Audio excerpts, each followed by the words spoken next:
ఇప్పుడు ధర్మవరంలో 1500కే పట్టు చీర అని చెప్పి వీడియోలలో అమ్మేస్తున్నారు. అదంతా మేడం.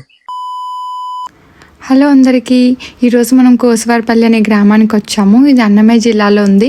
ఇక్కడ మీరు చూస్తున్న పంటలన్నీ పట్టుపురుగుల కోసం పెంచుతున్న పంటలు అనమాట. So coming to the point, నా పేరు చందన. నా ఫ్యామిలీ ఎన్నో సంవత్సరాల నుంచి పట్టుచీరల ప్రాసెస్లో ఇన్వాల్వ్ అయి ఉన్నారు. సో ఇప్పుడు నా ఫ్యామిలీ బిజినెస్ లెగసీని ఒక స్టెప్ ఫార్వర్డ్ తీసుకెళ్లాలనుకుంటున్నాను with a brand name called Mugdha చేనేత.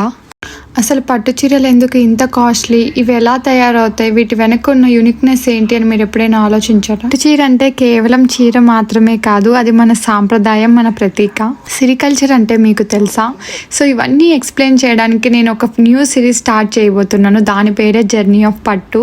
ఈ సిరీస్లో పట్టు పురుగుల పెంపకం నుండి మగ్గం మీద నేత వేయడం వరకు ప్రతిదీ కళ్ళకు కట్టినట్టు చూపించబోతున్నాను. ఈ ఇంక్రెడిబుల్ జర్నీని మీరు కూడా చూడాలనుకుంటే ఈ సిరీస్ అస్సలు మిస్ అవ్వకండి, ఫాలో చేసి పెట్టుకోండి. Let's explore the art of పట్టు.